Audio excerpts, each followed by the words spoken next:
It's a mountain for all Aussies and listeners too. Whatever you do and whatever you believe, it's a mountain that reminds us that we're lucky to be free. It's a mountain which unites us and excites us from within. It's a place no one cares about the color of your skin. This mountain invites us in a very special way. It's the spirit of Kosciuszko that lives on until this day.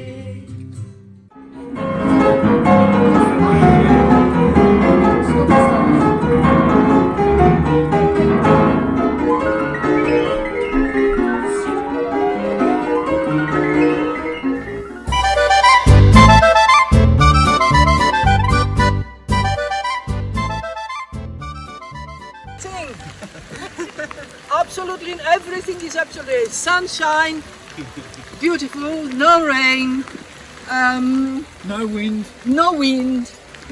All telephone, mobile phones do work normally. Yeah, and the cars are not smashed at all, not even one. And what else? And what a pity we didn't take any vodka with us. I do have some. Very really? I do have some. It's the honey one. Oh yeah, but you said only 1 little glass. That's all right. We can share it. We can share it. Yes, Few drops for everyone. but we can feel, and we are in fantastic situation, and we are greatly appreciated this weather and everything. We are happy. Woo!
Before we proceed to the formal aspects of the ceremony, we would like to acknowledge the traditional owners of this land, and we invite Auntie Iris White and Monaro Ngarigo Elder to give the welcome to country.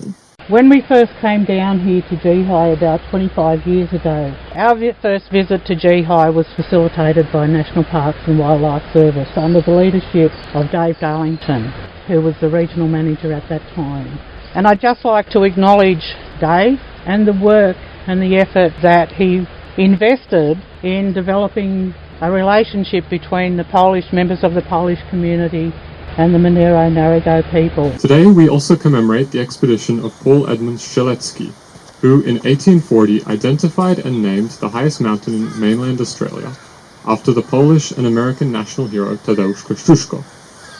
We would like to kindly invite Dr. Honor Kinlek and Miss Tanea Edwards to unveil the plaques commemorating Strzelecki's expedition here 182 years ago, as well as ongoing Polish-Australian diplomatic relations.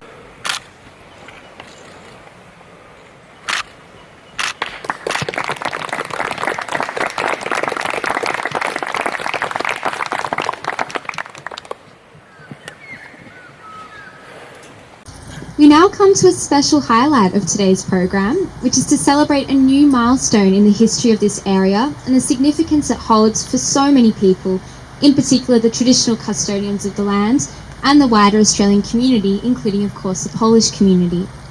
Today we plant 50 trees, each of which symbolises a year of diplomatic relations between Poland and Australia. We hope that as these trees grow, so too will the bonds and friendships between our communities.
Good morning, folks.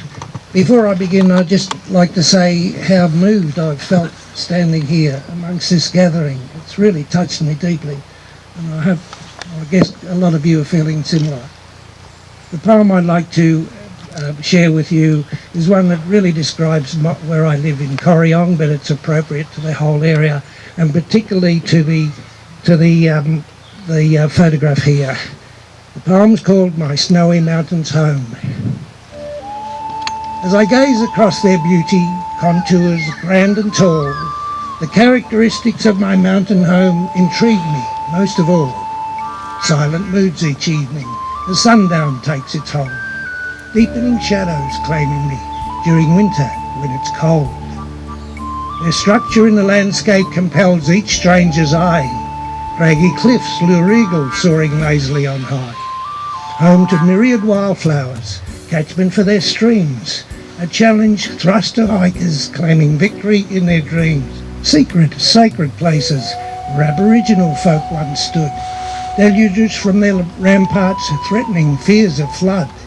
Snow upon the ridge tops majestically evident in July, a place for new discoveries, providing answers as to why. When shrouds of fog enclose them, they hide from human view. Then as the seasons take their course, their majesty shines anew. Their grandeur shaped by centuries of tempest, storm and heat. I'm blessed to feel their energy radiating through my feet. Still hidden minerals lie concealed deep within their veins. Forest fires in summer's heat deposit dreadful stains. But the treasure to be cherished in the aura of their light is their magnificence in winter when they are crowned with white.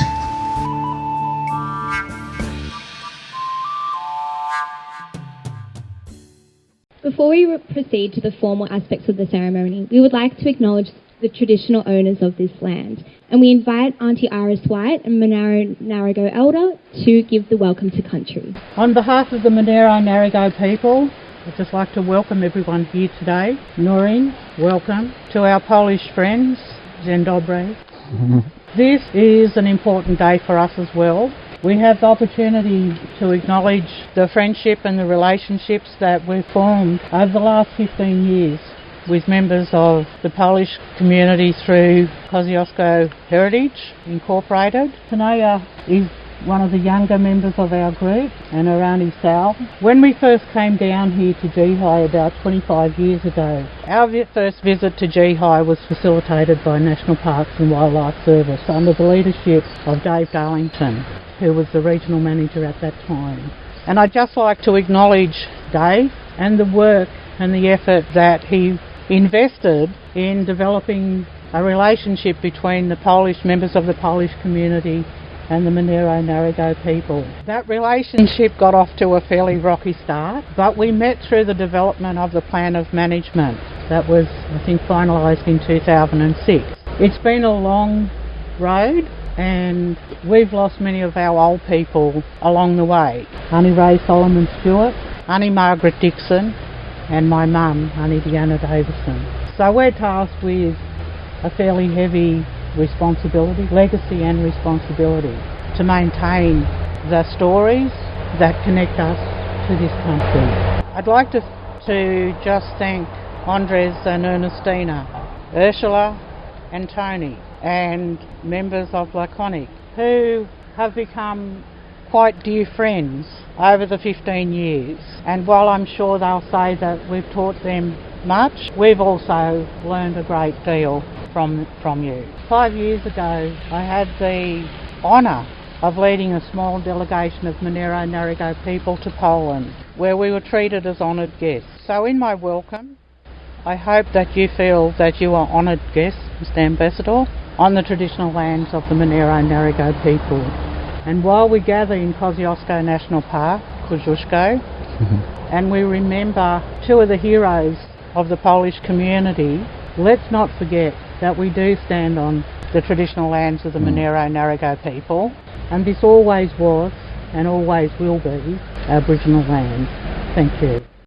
Now we would like to invite His Excellency Michał Kołodziejski, Ambassador of the Republic of Poland, to deliver his welcoming remarks. Good morning, everybody. Dear Director Kyle Wilson, dear Auntie Iris White, dear Anna Dolotto, dear representatives of local authorities, Polish friends and friends of Poland. Let me begin by acknowledging Monaro Ngarigo people, traditional custodians of the land on which we meet today, and pay my respect to elders past, present and emerging. This is real honor to be here with you today. Why are we here? Our colleagues already mentioned this year we celebrate 50th anniversary of diplomatic relations between Poland and Australia. 50th anniversary. But our historical links are much longer. They date back to 1840, where Polish explorer Paul Edmund Strzelecki, or Strzelecki, how we pronounce it, climbed the highest mountain in the region, Mt Kosciuszko, and gave it a name after Polish-American hero, fighter for independence, person who was much ahead of his times. He was just an extraordinary person, which is highly regarded until now.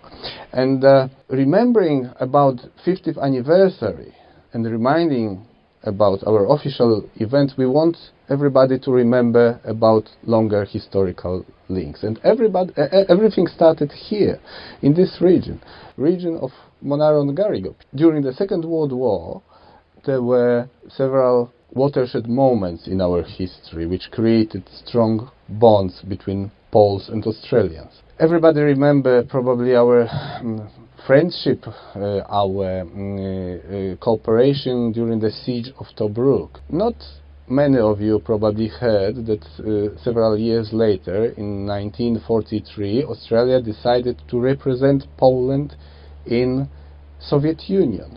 When we broke our relations with Soviet Union after Katyn massacre, where thousands of Polish officers were executed by the Russians, Australia stepped in and represented Poland. It was much before we established our official diplomatic relations with Australia. After the war, many Polish migrants, former servicemen, came to Australia and found safe haven here, found second home. They couldn't accept the new reality in Poland after the Second World War, when Poland was a part of Soviet bloc. They couldn't accept it. They were looking for freedom. They came here and spent a long life here, building and contributing to development of Australia. In 1980s, when martial law was introduced in Poland, Australia also tried to help Poland. There was a famous fundraiser, Help Poland Leave. Australia accepted thousands of Polish migrants, and we remember about this solidarity from Australia. We tried to reciprocate in recent years. When there was a devastating bushfire season in Australia, there was fantastic initiative by Polish volunteer firefighters, a grassroots initiative to collect money to help recovery of Kosciuszko National Park. It was simply amazing, because it's relatively easy to collect money from governments, but those money were collected from ordinary people, from children, and sent directly to Kosciuszko National Park, which was one more example of how close this region is to our hearts. Half jokingly, I can say that if you ask an average person on the street in Poland what they know about Australia, they say kangaroo, koala and Kosciuszko Mountain. This is really a very well-known story in Poland. And for those who are, we are trying to reciprocate. I mentioned about this Kosciuszko, this devastating bushfire season and the fundraising for Kosciuszko National Park. But only 1 year ago, Poland decided to share with Australia 1 million doses of Pfizer vaccines. It was also an element of solidarity from Polish side. At that time it was very needed in Australia, and because of these historical links, because of great affection to Australia in Poland, Australia was the first country in the world with which Poland decided to share vaccines. And now we cannot pass by in silence tragic events we are observing in Ukraine. Our neighbor is struggling for the sovereignty, for independence, and again, we are trying to act in lockstep with other countries, and Australia is part of the group which help us and Ukraine significantly, and I would like to express my highest appreciation to Australian government, but also to ordinary people for all support that we can feel. I'm in the constant touch with Ambassador of Ukraine to Australia, and we really appreciate the unanimous support of Australia to those who fight for their independence, who need to pay the highest price for their dream to be part of our world, because they are fighting our war. Ukrainians wanted to be a part of democratic, free world, and they are fighting our war. The least we can do is to take care of their children and mothers. This is what we are doing now in Poland, and Australia helping us financially, but also sending material help, proves once again that we can count on you and your solidarity. For those of you who are interested in Polish-Australian connections, we prepared a booklet which was freshly printed just several days ago, and we will distribute the booklet. Everybody can get a copy. You will be surprised how many links, how many stories, Australian stories, have Polish background, connection to Poland. Once again, thank you very much for organizing this event. Planting 50 trees for 50th anniversary of our diplomatic relations is for us a fantastic symbol of our solidarity and cooperation. I just wish that in 50 years I can be here again to see the very big trees and meet you again to celebrate a centenary of our diplomatic relations. Thank you very much for coming and joining us. His Excellency, the Polish Ambassador, the First Secretary, the Mayor of the Snowy Valley Council, esteemed members of the Kosciuszko Heritage Incorporated Group, our Kosciuszko National Park Aboriginal MOU Group representatives, our Polish friends and community, ladies and gentlemen. I'd like to start with an acknowledgement of country. I'd like to pay my respects to Auntie Iris White and Monaro Ngarigo people. And I'd like to acknowledge that we are conducting this ceremony today on Monaro Ngarigo land. And I'd like to pay my respects to elders past, present and emerging. This is the first honour that I've had as the new director of the Southern Rangers branch to come and officially open something. So it is very much a monumentous occasion for me, and it's the gravity of why we're here is definitely not lost. This event that we're here today is in honour of the long-standing connection between Australia and the Polish community.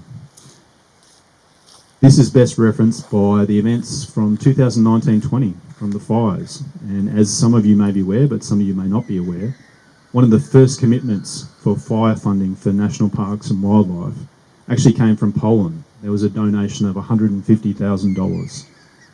That donation has been used on some incredibly important conservation initiatives throughout the park, and particularly around erosion control work and also pygmy possum recovery. The 50 trees that will be planted here today at Geehi are suited to the local climate, and as you're all aware, they're representative of the 50 years of friendship, of diplomatic friendship between our two countries. And in fact, again, as humble as the ambassador is, the idea for this was actually from him, from a genesis of an idea back in April 2021. So, Ambassador, thank you very much for the inspiration for this very important event. Thank you.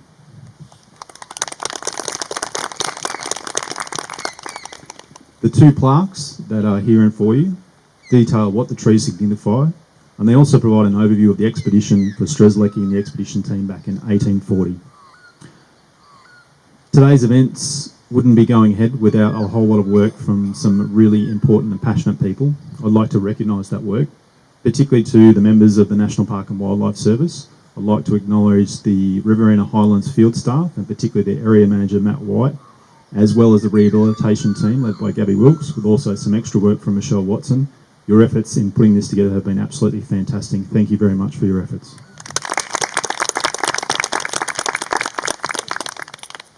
Of course, excellent events like these require lots of hands, so I'd also like to acknowledge the very much important work and sometimes behind the scene work of the Kosciuszko Heritage Incorporated Group. Thank you very much.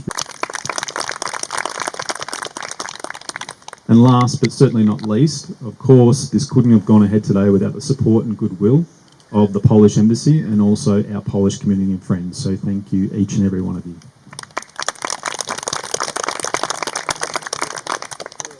I'd like to leave you with this in terms of what this represents for me. These 50 trees that we're planting here today represent a living legacy that will support new growth in the park. It will drive conservation outcomes in the park. It honours the ongoing friendship and relationship between our two countries. And most importantly, it will preserve the cultural values through our shared connection to First Nation country and Australia's tallest mountain. I hope you all have a lovely day. Thank you very much. I'd now like to invite Mayor of Snowy Valley Council, Mayor Ian Chaffee. Good morning all.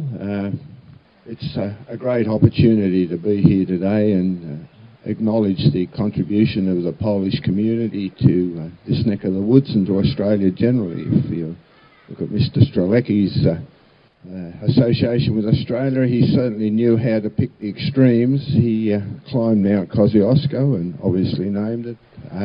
He also named the Strzelecki track, which is out near Inaminka, and the Strzelecki Creek. So he certainly had a vast experience of what it was like to experience Australia's landscape. But I think it's very significant that we acknowledge the contribution of the Polish community here today by planting these trees. It's obviously that community has had a significant impact on the history of the Snowy Mountain scheme in particular, and I do, I suppose, be a little bit controversial here today, but I think it's only appropriate that we acknowledge the contribution that the Polish community are making to those in the Ukraine. I find it very interesting that a country that suffered the indignities of the Germans in the Second World War thinks it's appropriate that they should inflict those sort of indignities on the Ukrainian people. As I said, it might be a bit controversial, but that's the way I feel about it, and I think we need to acknowledge the fact that we as Australians need to offer whatever assistance we can to the Polish community in their endeavours to make the suffering that the Ukrainian people are experiencing at this point in time a little easier, if that's possible. But Mr. Ambassador, I would like to, on behalf of the Snowy Valleys Council and our community, express our appreciation for what's happening here today, and I'm not sure that I'll live long enough to see these trees to be substantial, but I imagine they'll go on and there'll be a significant recognition of that contribution that the Polish people have made to our country and this neck of the woods in particular. So thank you very much indeed. I appreciate the opportunity. We now have a presentation from Mr. John Whitehead, the Vice President of the Upper Murray Historical Society. Honourable Sir, to cement the friendship between Poland and the Upper Murray Historical Society and our local museum, with just a few words, I want to congratulate you on your talk this morning, and to further cement that friendship, I would ask you to accept this as a small token of our appreciation of your efforts and the efforts of our friends here. They know about the museum, and I hope and trust that one day you will be able to come and have a look at our museum. I will, definitely. And just to let you know, no one else knows about this. I made this up and I finished it this morning at 9 o'clock. Because I couldn't get stuff I wanted.